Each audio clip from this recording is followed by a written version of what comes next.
بسم اللہ الرحمن الرحیم۔ السلام علیکم ناظرین، فدا عادل ہوں اور آپ میرا اپنا ہم سب کا مشترکہ چینل دیکھ رہے ہیں۔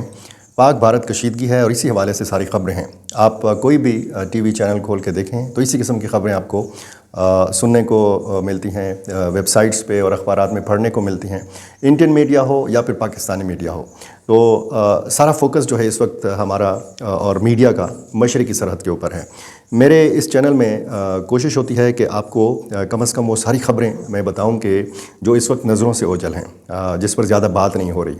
اب مشرقی سرحد لائن آف کنٹرول پہ کیا ہو رہا ہے، پہلگام واقعے کے بعد کیا صورتحال ہے، سیاسی معاملات کیا ہیں، عمران خان کے ساتھ اڈیالہ جیل میں کیا ہو رہا ہے، یہ ساری خبریں آپ کو پتہ ہے کہ بہت سارے ذرائع سے آپ کو مل جاتی ہیں۔ میرا فوکس جو ہے وہ زیادہ تر یہی مشرقی صورتحال بھی ہے، مشرق کی سرحد کی صورتحال بھی ہے، لیکن ساتھ ساتھ جو مغربی سرحد ہے، افغانستان والی جو سائڈ ہے یا خیبر پختونخوا کے جو قبائلی علاقے ہیں، یہ اس کو ہم فراموش نہیں کر سکتے، اس کو ہم بھول نہیں سکتے۔ لکی مروت میں کیا ہو رہا ہے ہم نہیں نظر انداز کر سکتے۔ جنوبی وزیرستان میں، بنو میں، ٹانک میں کیا ہو رہا ہے ہم نہیں فراموش کر سکتے، نہیں بلا سکتے۔ اس پر بات کرنا بہت ضروری ہے۔ افغانستان کے اندر کیا ہو رہا ہے اس پر بات کرنا بہت ضروری ہے۔ اور وہ بہت سارے معاملات کے جس کے ذریعے آپ کو پتہ ہے کہ جن معاملات پر پاکستانی میڈیا کا زیادہ تر فوکس نہیں ہے۔ اب ایک تو یہ کہا جا رہا ہے کہ جی غزہ کی جو صورتحال ہے اس حوالے سے پاکستان کی جو مذہبی سیاسی جماعتیں ہیں ان کی طرف سے ایک بڑا جو ہے زبردست پریشر جو ہے وہ ڈیولپ ہو رہا ہے۔ بڑے بڑے میلین مارچ جمعیت علماء اسلام کی جانب سے، جماعت اسلام کی جانب سے، اور حال ہی میں جن کا ایک اتحاد بنا ہے، کچھ ایک بڑا مظاہرہ کیا گیا مینار پاکستان لاہور پہ، اور اگلا جو ایک بڑا مظاہرہ ہے وہ پشاور میں ہونے جا رہا ہے جمعیت علماء اسلام کے زیر اہتمام، اس میں جماعت اسلامی بھی شریک ہوگی۔ تو اب خبر یہ ہے کہ غزہ پر مکمل کنٹرول حاصل کرنے کے لیے جو اسرائیلی کابینہ ہے اس نے فیصلہ کیا ہے۔ اب ظاہر ہے کہ یہ ایک ایسی خبر ہے کہ جس کو نظر انداز نہیں کیا جا سکتا۔ پاک بھارت کشیدگی کی وجہ سے جو مغربی سائڈ سے یا تو توجہ ہٹی ہے، حالانکہ توجہ نہیں ہٹی، توجہ جو ہے اس کا ثبوت یہ ہے کہ ابھی کل ہی وزیر خارجہ اسحاق ڈار کی صدارت میں ایک اجلاس ہوا جس میں ان کے دورہ کابل کے حوالے سے باقاعدہ غور و خوض کیا گیا کہ آئندہ کیا ہو سکتا ہے، اب تک کیا اقدامات کیے گئے، اور آنے والے دنوں میں ایک دورہ جو ہے اس کا بھی امکان ظاہر کیا جا رہا ہے کہ ایک وفد جائے گا، لیکن وہ اس مرتبہ کابل بھی جائے گا اور ساتھ ساتھ یہ وفد جو ہے یہ قندھار بھی جائے گا۔ ٹریک ٹو ڈپلومیسی یا جو بیک ڈور ڈپلومیسی ہے وہ آپ کو پتہ ہے کہ مسلسل افغانستان کے ساتھ جاری ہے۔ اب ہلچل افغان مہاجرین کے حوالے سے یہ میں نے آپ کو بتانا ہے۔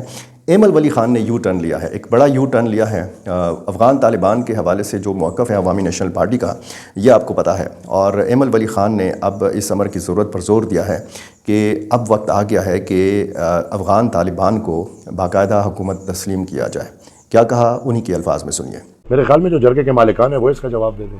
ہم تو جا کے ہم نوا بنے اور ان کے دکھ درد میں شریک ہوئے، ان کے آواز میں شریک ہوئے اور ان کے آواز کا ساتھ بھی دیا۔ اب جو انہوں نے کیا ہے وہ تو ان کا کام ہے۔ یہ تو نہیں ہو سکتا نا کہ وہ کیا کہتے ہیں مدعی سست اور گواہ چست، یہ کام تو نہیں ہو سکتا نا۔ مدعی کو چست ہونا پڑے گا، گودام سے نکلنا پڑے گا، گودام میں زندگی نہیں گزر سکتی۔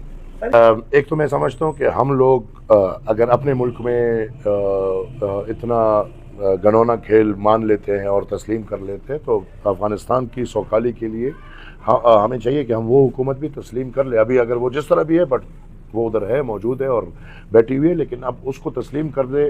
ساتھ ساتھ ہم افغان قوم کے لیے بہتری کی بات کریں، اور جس طرح انہوں نے پڑھائی بند کی ہے، تعلیم عورتوں پہ بند کی ہے، لڑکیوں کی تعلیم کی بات کریں، بنیادی حقوق کی بات کریں، اور ان کو مان کہ افغان قوم کے لیے کوئی آگے بڑھ کی بات کرے۔ اور پھر یہ بھی بات ہو ضرور کہ ٹی ٹی پی افغانستان کے اوپر اور پاکستان کے اوپر دونوں مل بیٹھ کے کہ اس کا کیا عمل ہے اور کیا راستہ ہے، کیونکہ ٹی ٹی پی کا مسئلہ صرف افغانستان میں تو نہیں ہے نا، آپ کے 470 میں کیا نہیں ہے؟ باقی تو پختونخوا کی بات میں نہیں کروں گا، کیا اس 470 میں ٹی ٹی پی موجود ہے یا نہیں موجود؟ اگر ہے تو یہ مسئلہ ہمارا اندرونی مسئلہ ہے، بہت بڑا مسئلہ ہے۔ ہمیں اس سے باہر کی تناظر میں ہمیں یہ حرکت نہیں کرنی چاہیے جو ہندوستان کر رہا ہے کہ فوراً بھائی پاکستان پہ بلیم کر دو، تو ہم بھی پھر وہی کرتے ہیں نا، ادھر کچھ ہوا نہیں ہوتا فوراً بھائی افغانستان نے کیا۔ لہٰذا ہمیں بھی اس سے سبق حاصل کر کے اپنے صفوں کو بھی صحیح کرنا ہوگا۔ یہ گرفتار ہیں، اور ساتھ ساتھ اب جو ایک نئی تبدیلی ہم مختلف جو قوم پرست جماعتیں ہیں ان کی طرف سے افغان طالبان کے لیے جو ایک ان کے رویے میں لچک پیدا ہوئی ہے، یہ ایک بہت بڑی تبدیلی ہے۔ مولانا فضل الرحمان نے آج قومی اسمبلی کے اجلاس سے واک آؤٹ کیا۔ قومی اسمبلی نے باقاعدہ ایک مذمتی قرارداد منظور کی پہلگام واقعے کے بعد جو صورتحال پیدا ہوئی ہے ہندوستان کے خلاف، اور مولانا فضل الرحمان نے کن الفاظ میں احتجاج کیا یا واک آؤٹ کے لیے انہوں نے کیا جواز پیش کیا، خود ملاحظہ فرما لیجیے۔ جناب اسپیکر، ذرا آج آپ نے اجلاس بلایا ہے اور ایسے حالات میں بلایا ہے جہاں پاکستان اس وقت محاذ جنگ پہ کھڑا ہے، اور اس وقت غیر سنجیدگی دیکھی جا رہی ہے کہ کوئی بھی ذمہ دار شخصیت یہاں موجود نہیں ہے، فرسٹ رو اول کا آخر خالی ہے۔ ایسے وقت میں تو چاہیے یہ تھا کہ آج کا اجلاس صرف اس بات کے لیے مختص ہوتا کہ وہ ہمیں بریفنگ دیتے، ہمیں صورتحال کی تفصیل بتاتے، ہم کہاں کھڑے ہیں۔ جو اس سے پہلے ہمارے ISPR کے DG بریفنگ دے چکے ہیں، پریس کانفرنس کر چکے ہیں، ایوان کو ذرا براہ راست مطلع کیا جاتا ہے اس ساری صورتحال سے۔ اس مشکل وقت میں بھی ہمارے ایوان میں میرے خیال میں نہ تو کوئی سنجیدگی ہے، نہ حکومت اس کی طرف کوئی توجہ دے رہی ہے، اور نہ ہمارے ملک کی اس مخصوص حالات کا کوئی سنجیدگی سے نوٹس لے رہی ہے۔ ہم تو آج ایک خاص سوچ کے ساتھ آئے تھے، ایک خاص جذبے کے ساتھ آئے تھے، ہم نے ڈسکس کرنا تھا اس ساری صورتحال کو، لیکن کس کو سنائیں، کس کو سنائیں آخر؟ تو اس لیے میں کم از کم ایوان سے جانا چاہتا ہوں اور اس ایوان کا مزید حصہ نہیں بننا چاہتا۔ جی، تو جیسے میں نے کہا کہ کچھ ایسے معاملات ہیں کہ جن کو نظر انداز نہیں کیا جا سکتا۔ اب جیسے آپ یہ خبر سن رہے ہیں کہ جی دریائے چناب کا جو پانی ہے اس کو محدود کر دیا گیا ہے ہندوستان کی طرف سے، اس پر بات ہو رہی ہے۔ پاکستان نے 2 دنوں میں دوسرا میزائل تجربہ کیا ہے، پہلے ابدالی اور پھر فتح کے نام سے جو میزائل ہے اس کا تجربہ کیا ہے۔ لیکن میں آپ کو پھر دوبارہ مغربی سرحد پہ لے آتا ہوں۔ شمالی وزیرستان میں ایک جھڑپ ہوئی ہے، ایک ملیٹنٹ کو مارا گیا ہے، سیکورٹی فورسز کے ساتھ یہ جھڑپ ہوئی تھی، اور بنو میں ایک IB انسپیکٹر کو شہید کیا گیا ہے اور اس کے بھائی کو زخمی کیا گیا ہے۔ اور 1-2 دن پہلے جنوبی وزیرستان میں امن پاسون ہوا، امن مارچ ہوا۔ اس کو زیادہ تر جگہ نہیں ملی، رپورٹ نہیں کیا گیا اس کو۔ اس پر میں نے تفصیلی بات کرنی ہے، لیکن سب سے پہلے میں آپ کو بتاؤں کہ افغان مہاجرین میں ہلچل کس حوالے سے ہے۔ ایک تو جب ہم بھارت اور پاکستان کی کشیدگی کے حوالے سے بات کرتے ہیں تو پھر ہم دنیا بھر کی طرف دیکھتے ہیں، چین کی طرف دیکھتے ہیں، ایران کی طرف دیکھتے ہیں، افغانستان کی طرف دیکھتے ہیں، اور باقی جو دوست ممالک ہیں ان سے ہمارے رابطے بھی ہیں اور ہم ان کی طرف دیکھتے بھی ہیں اخلاقی اور سفارتی سپورٹ حاصل کرنے کے لیے، اور مختلف دعوے بھی کیے جا رہے ہیں۔ ہندوستان کی طرف سے بھی یہ دعوے کیے جا رہے ہیں کہ جی فلاں فلاں ملک نے ہمیں سپورٹ دیا، پاکستان کی طرف سے بھی کہا جا رہا ہے کہ جی فلاں فلاں ملک سے ہمارا رابطہ ہوا، اور زیادہ تر ہم یہی دیکھ رہے ہیں کہ ایک متوازن پالیسی رکھی ہوئی ہے دنیا کے مختلف ممالک نے۔ اب اقوام متحدہ کے جو سیکرٹری جنرل ہیں انتونی گوتریس، انہوں نے بھی پیشکش کی ہے کہ جو معاملہ ہے اس کو افہام و تفہیم سے حل ہونا چاہیے، اور پیشکش یہ کی ہے کہ اقوام متحدہ اس میں ثالث کا کردار ادا کر سکتا ہے۔ تو یہ سارے معاملات، اور اس سارے معاملے میں جب ہم پاکستان اور افغانستان کے معاملات کے حوالے سے بات کرتے ہیں تو بہت زیادہ ایک بہت بڑا چینج آیا ہے۔ ایک تو پاکستان کی افغان پالیسی میں ہمیں بہت بڑی تبدیلی دیکھنے کو مل رہی ہے۔ جو ایک سخت گیر موقف تھا افغان حکومت کے حوالے سے، اس میں بہت حد تک نرمی دیکھی جا رہی ہے۔ جو ایک کریک ڈاؤن کا سلسلہ تھا یا جو ایک سختی کی جا رہی تھی افغان مہاجرین کے ساتھ، اس سختی میں کمی آئی ہے۔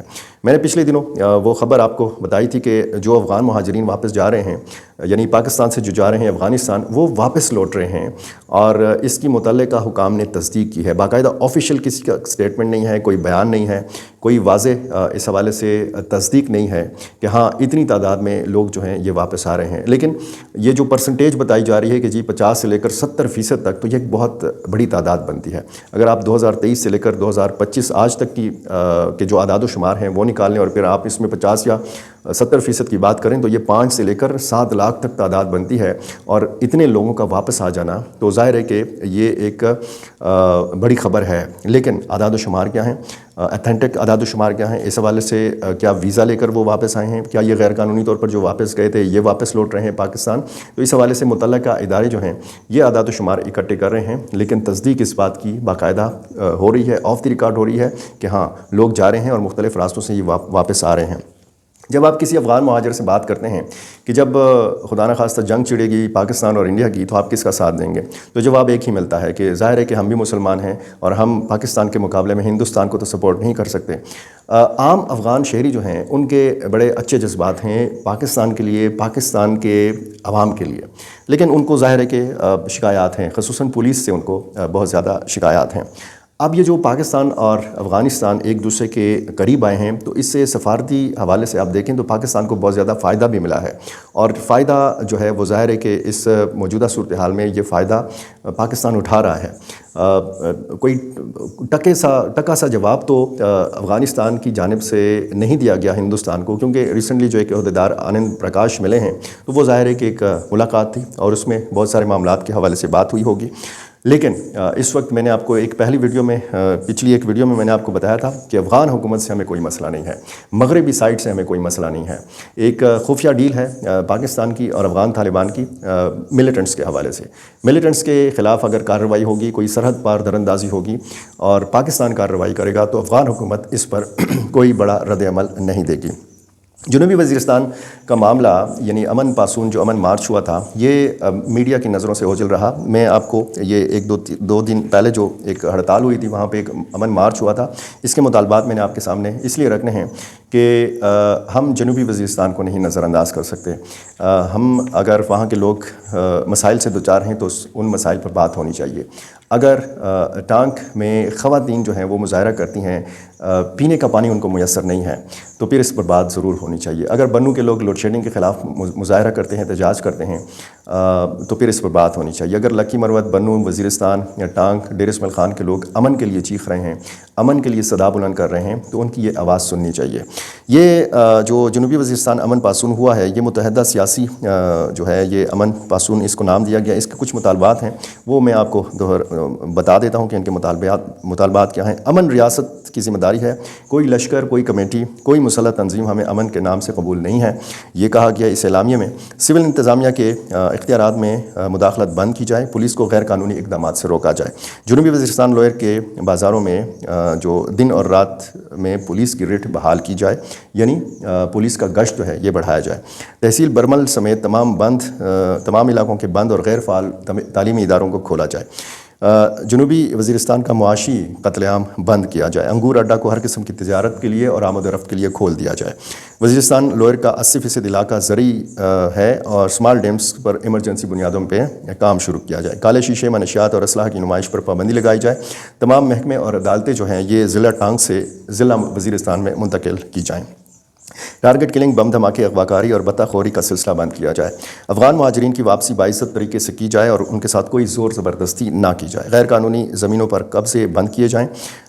علی وزیر سمیت تمام سیاسی قیدیوں کو رہا کیا جائے۔ سرچ آپریشنز کے دوران گرفتار کیے گئے بے گناہ افراد کو عدالتوں میں پیش کیا جائے۔ جنوبی وزیرستان میں پائی جانے والی جو معدنیات ہیں ان پر عوام کو مالکانہ حقوق دیے جائیں۔ یہ اس سائڈ کی خبریں ہیں۔ جنوبی وزیرستان یعنی جنوبی ریجن ہے خیبر پختونخوا کا، یہ قبائلی علاقے، پاکستان کی مغربی سرحد، افغانستان کی صورتحال، اور ساتھ ساتھ آپ باقی جو میڈیا چینلز ہیں یہ بھی آپ مانیٹر کر سکتے ہیں، یہ دیکھ سکتے ہیں۔ اس پر ظاہر ہے کہ پاکستان اور بھارت کی جو اس وقت جنگ چھڑی ہوئی ہے، باقاعدہ لگی ہوئی ہے، سوشل میڈیا پر یہ جنگ جاری ہے اور خوب بھرپور طریقے سے جاری ہے، خوب نعرہ بازی بھی ہو رہی ہے، چیخ و پکار بھی ہمیں سننے کو مل رہا ہے انڈین میڈیا کی طرف سے۔ لیکن جو میں بار بار کہہ رہا ہوں کہ پاکستان اگر سفارتی حوالے سے دیکھا جائے تو بہت حد تک پاکستان کو برتری حاصل ہے سفارتی میدان میں، کیونکہ بھارت ابھی تک پہلگام واقعے کا کوئی ثبوت پاکستان کے خلاف پیش نہیں کر سکا۔ میرا چینل آپ نے سبسکرائب نہیں کیا تو یہ کر لیجیے اور مجھے اپنی رائے سے ضرور نوازا کیجیے۔ بہت شکریہ۔